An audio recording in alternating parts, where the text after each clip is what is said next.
Hello everyone, সবাইকে স্বাগতম আমাদের ড্রিম ফ্রিল্যান্সার ইউটিউব চ্যানেলে।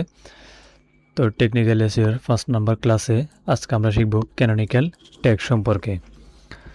তো আজকের ক্লাস আমরা দেখব যে ক্যানোনিক্যাল ট্যাগ কি, কেন দরকার, কিভাবে কাজ করে, এর সুবিধা, এবং আমরা প্র্যাকটিক্যালি দেখব যে এরকম একটা ওয়ার্ডপ্রেস ওয়েবসাইটে আমরা কিভাবে ক্যানোনিক্যাল ট্যাগ ইউজ করব এরকম একটা ওয়ার্ডপ্রেস ওয়েবসাইটে।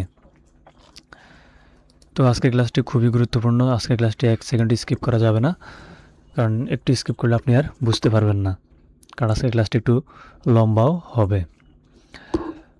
তো আজকে ক্লাস শুরু করার আগে যারা এখন আমাদের ড্রিম ফ্রিল্যান্সার ইউটিউব চ্যানেলটি সাবস্ক্রাইব করেন নাই, তারা এখন আমাদের চ্যানেলটি সাবস্ক্রাইব করে পাশে থাকা বেল আইকনটি ওপেন করে দেন, যাতে পরের ক্লাসটি আপনি সবার আগে পেয়ে যান। তো চলুন আমরা শুরু করি আমাদের আজকের ক্লাস। প্রথমে আমরা দেখব যে ক্যানোনিক্যাল ট্যাগ কী। তো ক্যানোনিক্যাল ট্যাগ হলো একটি HTML ট্যাগ যেটা সার্চ ইঞ্জিনকে বলে দেয় এই পেজগুলোর মধ্যে কোনটা আসল আর কোনটা নকল। এটা মূলত ব্যবহার করা হয় যখন একই ধরনের কন্টেন্ট একাধিক ইউআরএলে থাকে। মানে দেখা গেছে আপনি মোবাইল ফোন নিয়ে একটা কন্টেন্ট পাবলিশ করছেন, পরবর্তীতে দেখা গেছে এটা ডিলিট করে নতুন করে আবার মোবাইল নিয়ে আরেকটা ছাড়ছেন, অথবা দুইটা কন্টেন্টে আছে, তবে এটাকে আপনি আপডেট করে নতুন করে আরেকটা পাবলিশ করছেন। তখন আপনাকে কী করতে হবে, এই জিনিসটা ক্যানোনিক্যাল ট্যাগটা ব্যবহার করতে হবে যে না, আগেরটা না, এটাই আমার, পরেরটাই আমার আসল কন্টেন্ট। এই জিনিসটা বোঝানোর জন্য মূলত ক্যানোনিক্যাল ট্যাগ ব্যবহার করতে হয়। এরপর আমরা দেখব কেন ক্যানোনিক্যাল ট্যাগ দরকার। তো এসইওতে সবচেয়ে বড় সমস্যা হলো ডুপ্লিকেট কন্টেন্ট।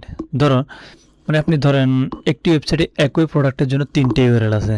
যেমন আমরা যদি একটা উদাহরণ নিই, উদাহরণটা হবে এরকম, যেমন example.com/shoes, এটা হচ্ছে আপনার কি একটা ইউআরএল।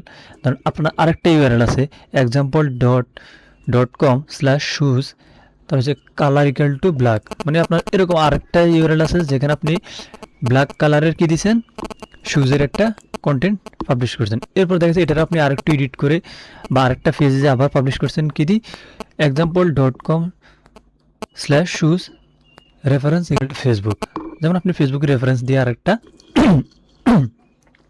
পোস্ট করছেন বা কন্টেন্ট পাবলিশ করছেন, তখন এই 3টা জিনিসে কিন্তু গুগল কিন্তু ক্রল করবে। দেখা গেছে প্রথম 2টা আপনি হয়তো ডিলিট করে দিচ্ছেন, কিন্তু ইউআরএলগুলো আপনার ওয়েবসাইটে থেকে যাবে। এগুলো গুগল যেহেতু একবার ইন্ডেক্স করে নিচ্ছে, এগুলো গুগলের ইয়েতে থেকে যাবে।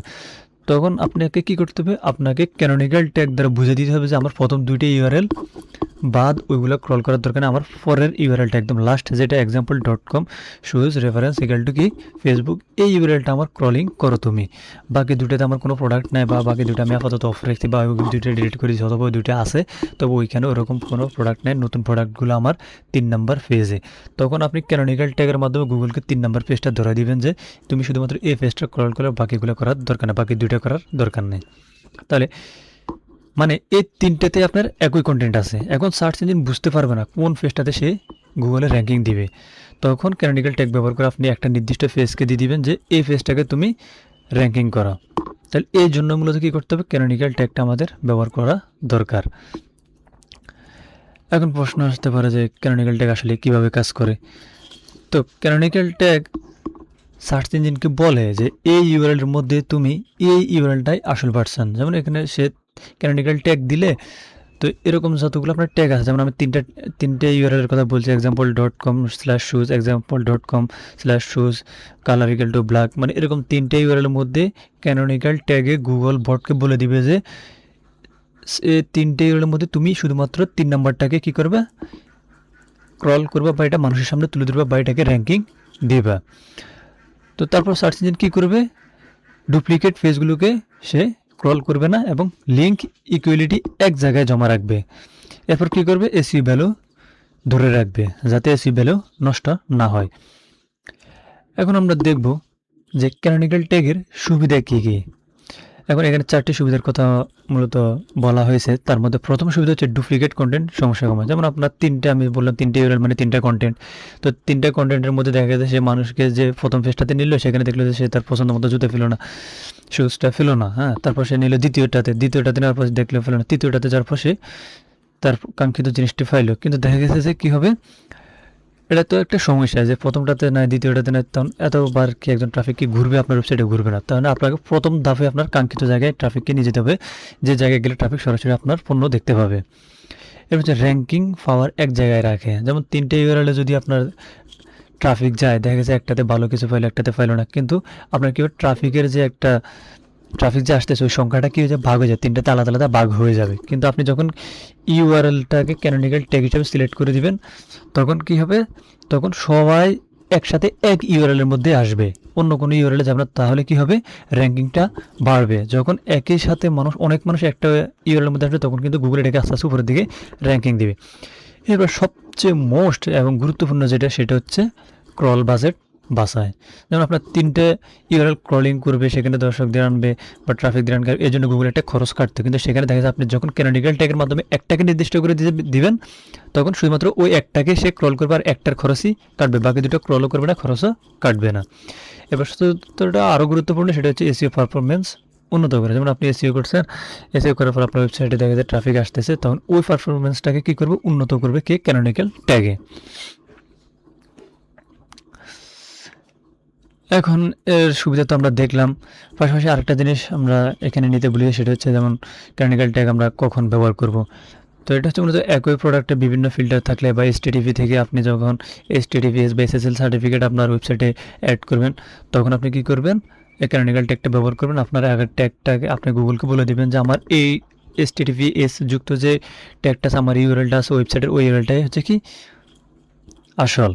হ্যাঁ, এরপর হচ্ছে একই কন্টেন্ট একাধিক ক্যাটাগরিতে থাকলে, এগুলো তো আগে বলছি। তো সঠিকভাবে ক্যানোনিক্যাল ট্যাগ ব্যবহার করলে কী হবে, ডুপ্লিকেট কন্টেন্ট সমস্যা কমবে, র্যাঙ্কিং ইমপ্রুভ হবে, এসইও স্ট্রং হয়।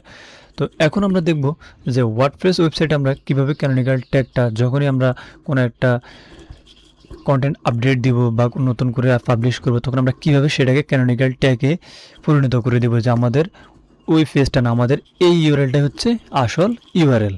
এই জিনিসটা আমরা কীভাবে করবো, এখন আমরা সেই জিনিসটাই দেখব সরাসরি। তো চলুন আমরা চলে যাই আমাদের ওয়ার্ডপ্রেস ওয়েবসাইটে। তো ওয়ার্ডপ্রেস ওয়েবসাইটে যেতে যেতে যারা এখনও আমাদের ড্রিম ফ্রিল্যান্স হেল্প ইউটিউব চ্যানেলটি সাবস্ক্রাইব করে নেয়, তারা এখনই আমাদের চ্যানেলটি সাবস্ক্রাইব করে পাশে থাকা বেল আইকনটি ক্লিক করে দেন, যাতে আপনি সবার আগে পরের ভিডিওটি পেয়ে যান। তো এই জায়গায় আমরা দেখব যে আমরা কীভাবে একটা ক্যানোনিক্যাল ট্যাগ আমরা সেট আপ করবো। তো ক্যানোনিক্যাল ট্যাগ সেট আপ করার জন্য আপনাকে সরাসরি চলে যেতে হবে আপনার যে পেজগুলো, আপনি যে কন্টেন্টগুলো আপনি এখানে পাবলিশের ধরনের, এখানে আপনি এই কন্টেন্টগুলো পাবলিশ করছেন, এগুলো আমরা মূলত প্র্যাকটিসের জন্য নিয়েছিলাম। তো ধরুন আপনি এই কন্টেন্টটা পাবলিশ করছেন না, আমরা এই কন্টেন্টটাই নিই, কারণ এখানে আমরা অলরেডি এটা পাবলিশ করা হয়েছে, তো আমরা এই কন্টেন্টটাই নিই।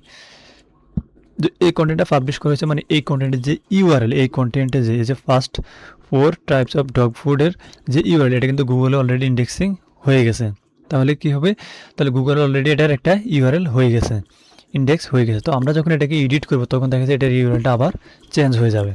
তো চেঞ্জ হয়ে যাওয়ার পর বা এটাতে আমরা যখন আবার নতুন কোনো ইমেজ অ্যাড করব, নতুন কোনো পিকচার টাইটেল অ্যাড করব, নতুন কোনো লিঙ্ক অ্যাটাচ করব, তখন কী হবে, এটার ইউআরএলটা পরিবর্তন হবে।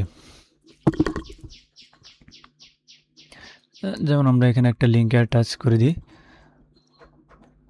আমরা এখানে পেট ফুডের একটা লিঙ্ক অ্যাটাচ করে দিই, যেমন পেট ফুড।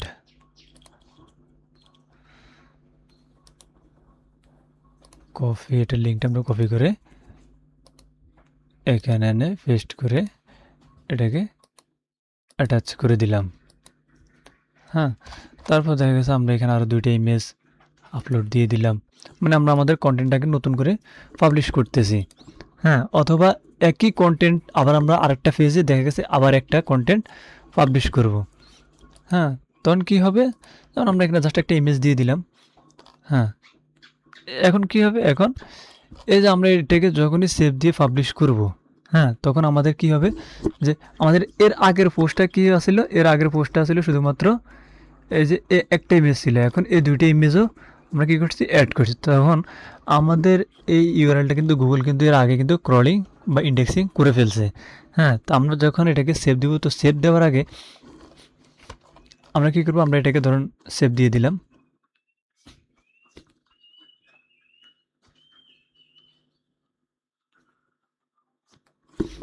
আমরা এটাকে এটা সেভ হয়ে নিক। তো সেভ হয়ে যাওয়ার পর ধরুন আমরা ভিউ পোস্টে গেলাম, ভিউ পোস্টে গিয়ে যে আমাদের এই পোস্টটা মূলত এই যে এই পোস্টটাতে আমরা নতুন করে একটা ইমেজ অ্যাড করছি। তো আমরা কি করব, আমরা এই যে এই ইউআরএলটা আছে এই ইউআরএলটাকে কপি করব, কপি করে আমরা আবার আমাদের এখানে চলে আসবো। এখানে আসার পর আমরা এখানে কি দিয়ে দিব, আমাদের এই যে এই ইউআরএলটা না, কারণ এটা হচ্ছে আমাদের আগের ইউআরএল। হ্যাঁ, আমরা এখন নতুন যে ইউআরএলটা কপি করে আনছি আমরা ওটাকে কি করব, ক্যানোনিক্যাল ট্যাগ হিসেবে সেট আপ করতে হবে। ক্যানোনিক্যাল ট্যাগ হিসেবে সেট আপ করার জন্য আপনি এই যে র্যাঙ্ক ম্যাথ স্কোর আছে, এই যে র্যাঙ্ক ম্যাথ স্কোর উপর ক্লিক করবেন। ক্লিক করার পরে এই যে এখানে জেনারেল পরে এখানে লেখা আছে কি অ্যাডভান্স। এই অ্যাডভান্সের উপরে যখন আপনি ক্লিক করবেন তখন এখানে কিন্তু ক্যানোনিক্যাল ট্যাগের একটা অপশন এখানে ওপেন হয়ে গেছে। তো আপনি এখানে এটাকে জাস্ট পেস্ট করে দিবেন। তাহলে কি হবে, আপনার এই ইউআরএলটা না এসে বা আগের যে ইউআরএলটা আছে ওই ইউআরএলটা না এসে আপনার এই ইউআরএলটা গুগল কি করবে, ক্রল করবে। তখন আপনার কি হবে, আগের ইউআরএলটার খরচটা ছিল ওটা বেঁচে যাবে। আপনার ওই ইউআরএলটা ক্রল না করে গুগল শুধুমাত্র এই ইউআরএলটা ক্রল করবে, যে www.https://dev আপনার ওয়েবসাইটের নাম, এরপর হচ্ছে কি ডগ ফুড যেটা লেখা আছে ওটাই সে ক্রল করবে। এছাড়া সে আর যদি এটা নিয়ে যদি আরও 10টা আপনার কন্টেন্ট পাবলিশ করা থাকে ওগুলো কিন্তু সে ক্রল করবে না। তাহলে ক্যানোনিক্যাল ট্যাগটা আমরা কোথায় থেকে দিব, আমরা কন্টেন্টটা পাবলিশ করে কন্টেন্টের ইউআরএল কপি করে আবার আমাদের এখানে চলে আসবো, এই পেজটাতে এডিট পেজটাতে চলে এসে এখানে আমরা র্যাঙ্ক ম্যাথের উপর ক্লিক করলে আমরা এই যে র্যাঙ্ক ম্যাথের উপর ক্লিক করলে আমরা এরকম জেনারেলের মধ্যে থাকবো। তো জেনারেলে এই সমস্যাগুলো সমাধান করে আমরা এখান থেকে এই যে অ্যাডভান্স, এই অপশনটা হচ্ছে অ্যাডভান্স অপশন, আমরা এটার উপরে ক্লিক করে অ্যাডভান্স আমরা কী করবো, এখানে ক্যানোনিক্যাল ট্যাগটা পেস্ট করে আমরা এখান থেকে সেভের মধ্যে ক্লিক করে দেব। তাহলে কি হবে, আমাদের এই যে পোস্টটা আছে আমরা আপডেট দেওয়ার পরে একই কন্টেন্ট, কিন্তু এরপর আমরা কি করছি, দুইটা জিনিস এখানে অ্যাড করছি। তাহলে আমাদের এটা কি হিসেবে সেভ হয়েছে, ক্যানোনিক্যাল ট্যাগ হিসেবে আমাদের এই কন্টেন্টটা সেভ হয়েছে। তাহলে ওটা কি হবে, ওটা গুগল আর ক্রল করবে না। এর আগে প্রথমে আমরা তো শুধুমাত্র একটা ইমেজ আলা পেজটা ওপেন করছি, এখন আমাদের এই পেজে ইমেজ করাটা 3টা, তাহলে এই পেজটা সে ক্রল করবে, বাকিগুলো সে ক্রল করবে না। তা আশা করি আপনারা বুঝতে পারছেন। যদি কারো কোনো সমস্যা থাকে তাহলে অবশ্যই আপনারা কমেন্ট বক্সে জানাবেন, আমি আরও ডিটেলসে আপনাদের জন্য ক্লাসটা নিয়ে আসবো, সমস্যা নেই। তো ধন্যবাদ সবাইকে এতক্ষণ সাথে থাকার জন্য। আর যারা এখন আমাদের চ্যানেলটি সাবস্ক্রাইব করেন না তারা এখনই আমাদের চ্যানেলটি সাবস্ক্রাইব করে ফেলেন, যাতে পরের ক্লাসগুলো আপনি সবার আগে পেয়ে যান। তো আপনি যদি ডিজিটাল মার্কেটিং শিখতে চান তাহলে অবশ্যই আমাদের ড্রিম ফ্রিল্যান্স এলপি ইউটিউব চ্যানেলটি সাবস্ক্রাইব করে রাখেন, কারণ এখানে আমরা অনেকগুলো ক্লাস অলরেডি আপলোড দিয়েছি, 2টা প্লেলিস্ট আমরা আপলোড দিয়েছি। যদি একটু দেখাই, আমরা এই যে এখানে 2টা প্লেলিস্ট আপলোড দিয়েছি, একটা হচ্ছে টেকনিক্যাল এসিও চেকলিস্ট দিয়ে আমরা টেকনিক্যাল এসিওর ক্লাসগুলো আমরা এই চেকলিস্টের মধ্যে আপলোড দিচ্ছি, এবং অন পেজ এবং অফ পেজ এসিওটা আমরা এই যে SEO full course in Bangla নামে যে প্লেলিস্টটা আছে আমরা এখানে সেগুলো আপলোড দিয়েছি। তো আশা করি আপনারা চ্যানেলটি অবশ্যই সাবস্ক্রাইব করবেন আর ক্লাসগুলো নিয়মিত দেখবেন, তাহলে আপনি অনেক কিছু শিখতে পারবেন। তো ধন্যবাদ সবাইকে এতক্ষণ আমাদের সাথে থাকার জন্য। তো আমি আজকের মতো বিদায় নিচ্ছি, আল্লাহ হাফেজ, দেখা হবে পরবর্তী ক্লাসে ইনশাল্লাহ।